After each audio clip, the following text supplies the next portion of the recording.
Hello friends, how are you. Welcome to Indira civil services. हम लोग बात कर रहे थे इंडियन कॉन्स्टिट्यूशन, इंडियन पॉलिटी, या कहेंगे हम भारतीय संविधान कह सकते हैं, भारतीय राज्य व्यवस्था। कुछ मिला जुला है, हालांकि अधिकतर आपको भारतीय संविधान से चीज़ें मिलेंगी, क्योंकि अभी हम प्री से रिलेटेड चीज़ों को पढ़ा रहे हैं। देख सकते हैं या हम लोग चर्चा कर रहे हैं, पढ़ लिख रहे हैं। कंपटीशन के हिसाब से या तो साक्षर बनने की कोशिश कर रहे हैं।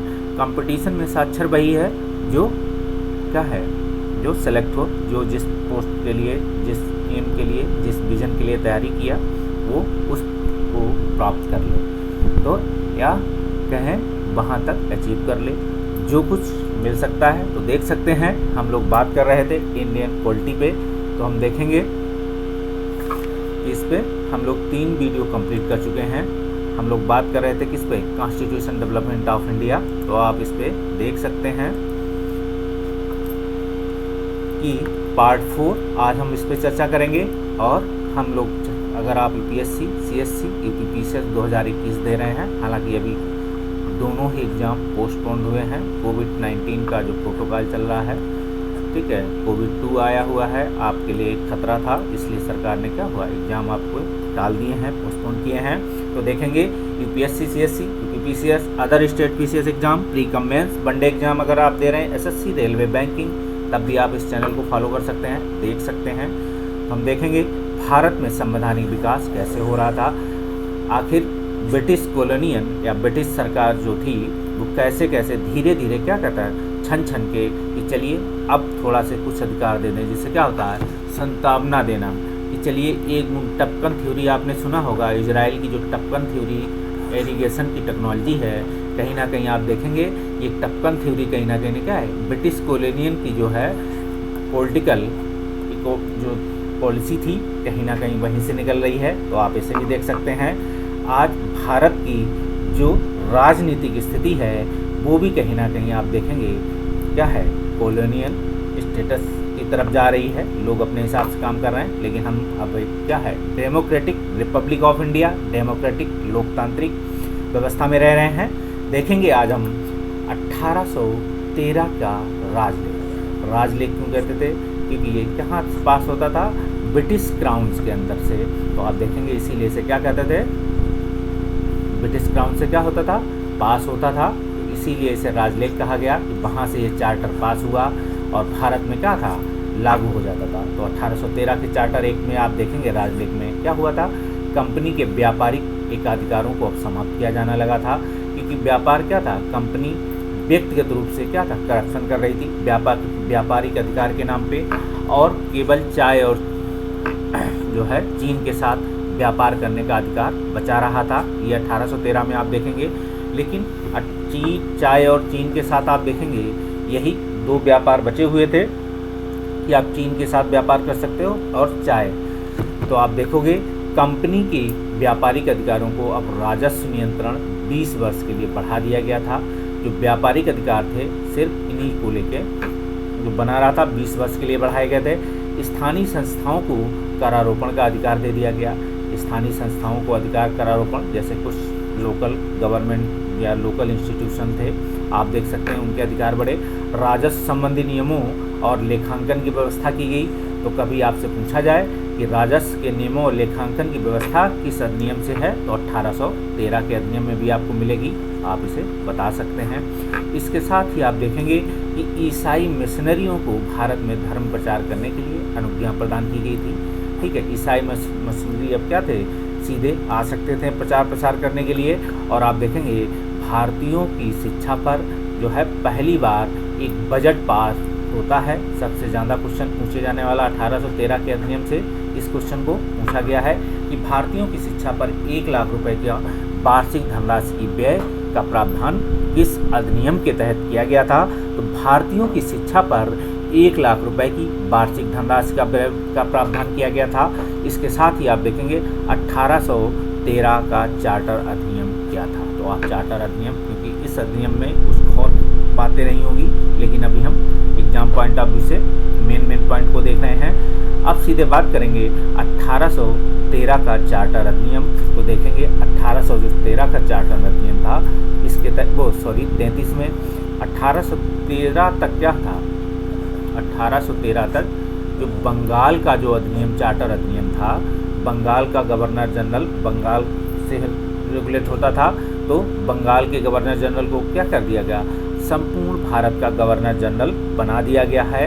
और आप देखेंगे पहले जो बंगाल का पहला अंतिम गवर्नर जनरल है वो भारत का पहला गवर्नर जनरल बना। आपको दोनों अंतिम पूछा जाए तो वही आंसर मानना है, पहला पूछा जाए, जब अंतिम पूछा जाएगा तो आपको बंगाल के संदर्भ में पूछा जाएगा कि बंगाल का अंतिम गवर्नर जनरल कौन था, और जब भारत के संदर्भ में पूछा जाएगा कि भारत का पहला गवर्नर जनरल कौन था 1833 जो 33 के चार्टर अधिनियम के अंतर्गत। तो आप देख सकते हैं एक ही क्वेश्चन है। तो आप देखेंगे बना दिया गया, भारत में राजस्व का केंद्रीकरण कर दिया गया है। आप देखेंगे तो 1833 में कौन आए थे, विलियम, आपको बता देते हैं, विलियम बेंटिंक थे। तो बेंटिंक साहब क्या थे, पहले जो है भारत के पहले गवर्नर जनरल बने, और अंतिम बंगाल के अंतिम गवर्नर जनरल तो विलियम बेंटिंक का नाम आएगा। भारत के प्रशासन का केंद्रीकरण, तो पूछा जाए आपसे कभी क्वेश्चन में कि भारत का जो एडमिनिस्ट्रेशन था उसका सेंट्रलाइजेशन इस अधिनियम में आपको दिखाई पड़ता है, तो आप कहेंगे 1833 के अधिनियम के तहत।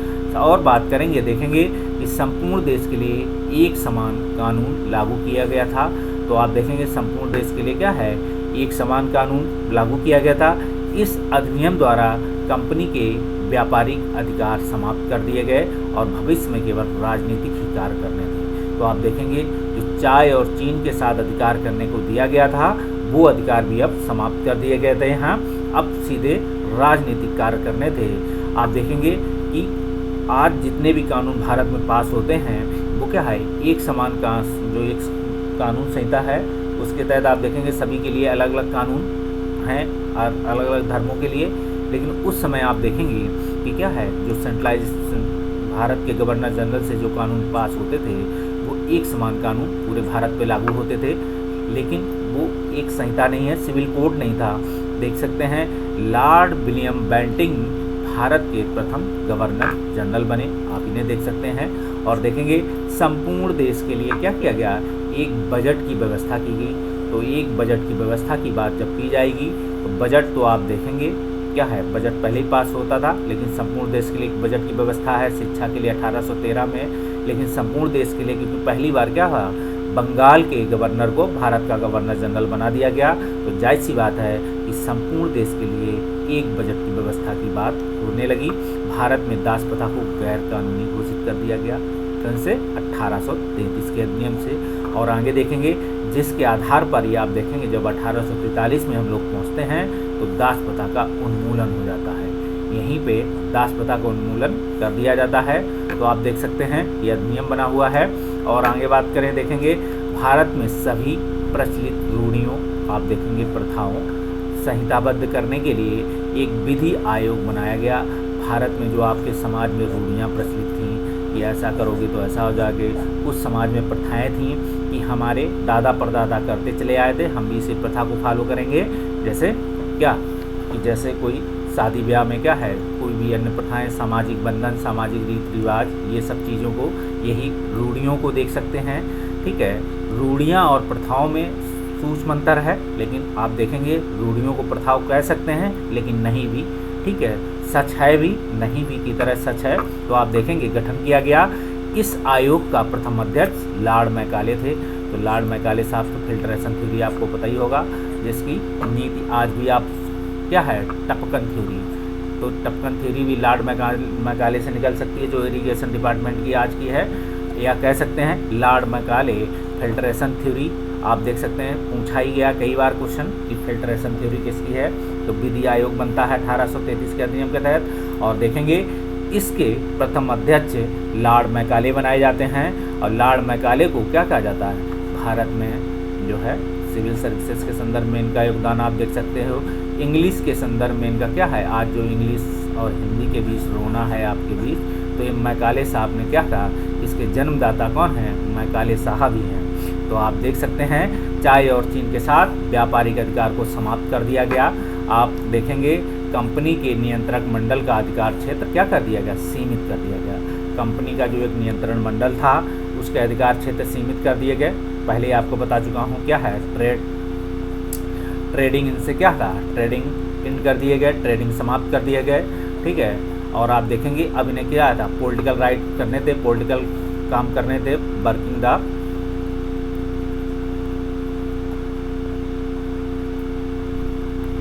तो आप देख सकते हैं कि वर्किंग पॉलिटिकल सिस्टम के तहत पॉलिटिकल सिस्टम काम करने थे। और इसीलिए आप देखे हुए लॉर्ड मैकाले साहब आए, इनके लिए एक विधि आयोग बनाया गया जो भारत में क्या करेंगे, रूढ़ियाँ और प्रथाओं पर काम करने के लिए आए थे कि कैसे भारत के लोगों को अपने हिसाब से मोल्ड और फोल्ड कर सकें, उनकी रूढ़ियों और प्रथाओं को सिर्फ उनको उनमें उलझाए रहें। इसीलिए विधि आयोग आया ही था कि मैकाले साहब रूढ़ियाँ प्रथाएं इकट्ठी करके लोगों को समझाएंगे, देखो हम तुम्हारी रूढ़ियों को संहिताबद्ध कर रहे हैं, कानूनबद्ध कर रहे हैं, आपकी प्रथाओं को संहिताबद्ध कर रहे हैं। और यही अंततः धीरे धीरे आप देखेंगे 1905 आता है 6 में, तो क्या होता है, फूट डालो राज करो की नीति के तहत धीरे धीरे उन्होंने रूढ़ियों और प्रथाओं का भरपूर इंस्टीट्यूशनल, फूट डालो और राज करो की नीति को क्या कर दिया, इंस्टीट्यूशनल कर दिया।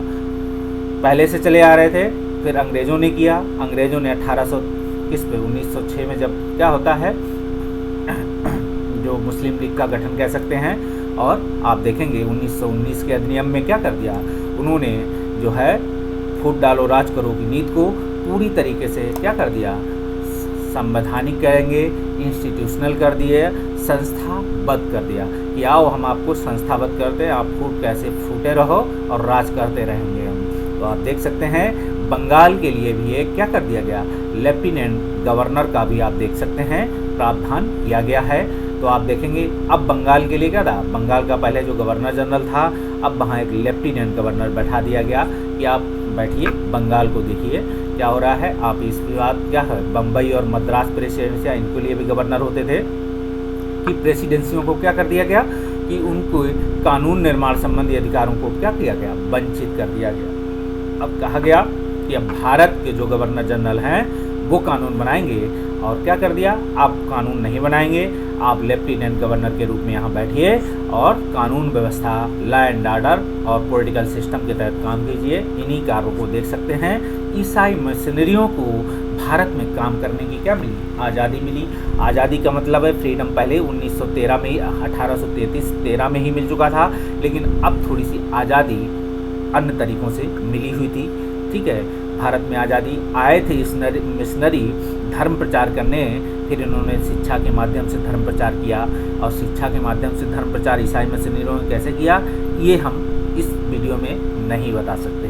तो आप देखेंगे 7% गवर्नर जनरल को कानून निर्माण का अधिकार दे दिया गया, और वह सब विषयों पर कानून बना सकता था, ठीक है। देश के समस्त न्यायालयों को उन्हें लागू करने के लिए अनिवार्य कर दिया गया। तो देख सकते हैं जो गवर्नर जनरल कानून बनाता था वो देश का जो न्यायालय थे, समस्त न्यायालय थे रीजनल लेवल पे, उन्हें क्या कर दिया, नेसेसरी, उनको अनिवार्य कर दिया कि आप इन्हें लागू करेंगे, ठीक है। आप गवर्नर जनरल, तो कभी पूछा जाए कि 1833 के तहत गवर्नर जनरल को एक कानून बनाने का अधिकार दिया गया था, तो उन्हें लागू करने के लिए जो है कौन सा उन्हें लागू कौन करता था, तो न्यायालय को उन्हें लागू करने के लिए अनिवार्य कर दिया गया कि न्यायालय इनको क्या करेंगे। उस समय न्यायालय एग्जीक्यूटिव का भी कार्य कर रहे थे। पूछा जाए कि कार्यपालिका का काम कौन कर रहे थे, तो न्यायालय का काम रहते थे, एग्जीक्यूटिव, देख सकते हैं। तो एग्जीक्यूटिव का काम न्यायालय कर रहे थे। गवर्नर जनरल की कार्यकारिणी में कानून सदस्य के रूप में एक नए सदस्य की नियुक्ति कर दी गई। आप देखेंगे एक कानून जनरल, गवर्नर जनरल की जो कार्यकारिणी थी, वहाँ क्या है, लीगल पर्सन बैठाया गया कि एक लीगल व्यक्ति बैठा जाए, ठीक है, विधिक रूप से। तो लीगल पर्सन आया तो आप देख सकते हैं भारत के सदस्यों का भी नाम जुड़ता है। वह कार्यकारिणी की बैठक में विशेष निमंत्रण से उपस्थित होता था। आप देख सकते हैं विशेष निमंत्रण से, लेकिन उसे मत देने का अधिकार नहीं है। इस पॉइंट को आज के आप भारत के क्या है, अटॉर्नी जनरल ऑफ इंडिया से जोड़ सकते हैं, ठीक है, समानता कर सकते हैं इस सदस्य की, इस सदस्य की कुछ कुछ मिलता जुलता है। कभी आपसे पूछा जाए कि आज का अटॉर्नी जनरल, ठीक है, आप देखेंगे कानून सदस्य के रूप में 1833 में जो था, लीगल सदस्य के रूप में नियुक्त की गई थी, उसे देख सकते हैं। और भी हैं सदस्य, देख सकते हैं। इस अधिनियम में भारत में कानूनों का क्या है, वर्गीकरण किया गया। आप देखेंगे पहली बार क्या किया गया, लॉ क्लासिफिकेशन। तो आप इसे देखेंगे, इसी क्लासिफिकेशन के आधार पर अलग अलग कानून सबके लिए बनाया, सब धर्मों के अलग अलग कानूनों को लिपिबद्ध किया गया। और देखेंगे प्रयोजन के लिए क्या है, कानून आयोग की व्यवस्था के लिए। अब इसके लिए क्या है, एक आयोग बना दिया गया जिसका नाम रख दिया गया कानूनी आयोग। आगे बढ़ेंगे तो आप देखेंगे 1793 में उन भारतीयों को उच्च पदों से जहां वंचित किया गया था, ठीक है, उसे अब समाप्त कर दिया गया। 1793 में आप देखेंगे भारतीयों को क्या है, कुछ ऑफिसर रहेंगे जो पद थे, पोजीशन थी, वहाँ पे बैठने से रोक दिया गया था ब्रिटिश कॉलोनियन के अंतर्गत। अब कहा गया कि इसमें 1833 के अधिनियम में, ठीक है, ऐसी बात आप देखेंगे 1857 में भी आपको दिखाई पड़ेगी, 1833 में भी दिखाई पड़ेगी। तो आप देख सकते हैं 1833 में आपको 1793 में आपसे पूछा जाए किस सन में या किस अधिनियम में भारतीयों को उच्च पदों से वंचित किया गया था, तो 1793 में। और कहाँ समाप्त किया गया है, तो 1833 के अधिनियम में। महारानी की प्रजा में सेवा में वर्ग और जांच के आधार पर कोई भेदभाव नहीं होगा। तो आप देखेंगे यही लाइन सेम रिपीटिशन आपको दिखाई पड़ेगी। 1800 जब क्या होता है, 57 की क्रांति समाप्त होती है तो 1858 की बात होती है, तो क्या होता है, इलाहाबाद का घोषणा पत्र में आप दिखाई पड़ेगा, आपको क्या दिखाई पड़ेगा कि महारानी फिर से कहती हैं कि राजा और प्रजा में कोई भेद नहीं है, और कहते हैं हमारे सभी सेवाओं में सभी वर्गों सभी धर्मों को समान अधिकार के तहत, ठीक है, दिया जाएगा, उनके साथ भेदभाव नहीं किया जाएगा, सेवाओं में कोई भेदभाव नहीं किया जाएगा। सेम चीज़ के ये थोड़े से शब्दों में अंतर है। तो इसमें भी कहा गया है कि महारानी की प्रजा में सेवाओं में आप देखेंगे वर्ग और जाति, यहाँ जांच लिखा है, ये जाति होगा, ठीक है, क्योंकि भारत में जाति व्यवस्था है। तो वर्ग और जाति के आधार पर कोई धर्म नहीं किया जाएगा, तथा भारतीय भी कंपनियों के उच्च पदों पर नियुक्त किए जा सकते हैं। आप देखेंगे कि भारतीय भी कंपनी के उच्च पदों पर कैसे नियुक्त किए जा रहे हैं या नियुक्त किए जा सकते थे, इस व्यवस्था की बात की गई है। इसी के साथ हम 1813 के अधिनियम को समाप्त कर चुके हैं। हालांकि इसमें कुछ खास पॉइंट और हैं, निकल के आएंगे, लेकिन अभी एग्जाम पॉइंट ऑफ व्यू से आपके लिए जो मेन थे वो आपको बता दिए, कुछ खास नहीं, लेकिन आपको कुछ कहीं से और भी कुछ खास पॉइंट मिले तो प्लीज़ नोट डाउन, मुझे कमेंट करें, बताएं, मैं अगले वीडियो में और भी बताऊंगा। तो आप देख सकते हैं कुछ महत्वपूर्ण आपको चीज़ें बता दी हैं, कुछ चीज़ें अभी, क्योंकि सभी अधिनियम बड़े होते हैं, क्योंकि एक एक पॉइंट का एक्सप्लेनेशन करने का मतलब है आपको एग्जाम पॉइंट ऑफ व्यू से फिर नहीं एकेडमिक लेवल से बताना होगा। तो मिलते हैं अगले वीडियो में 1853 के अधिनियम की सहित मिलेंगे, देखेंगे 1853 के अधिनियम में सरकार ने क्या क्या काम किए थे आपके लिए, क्या क्या बढ़िया काम किए, क्या क्या तो आप देख सकते हैं। तो चलिए मिलते हैं। आई होप हमारा पढ़ाया हुआ आपको अच्छा लगा होगा। अगर अच्छा लगा हो तो प्लीज़ लाइक, सब्सक्राइब, कमेंट, और मिलते हैं अगले वीडियो में। तब तक के लिए बाय बाय।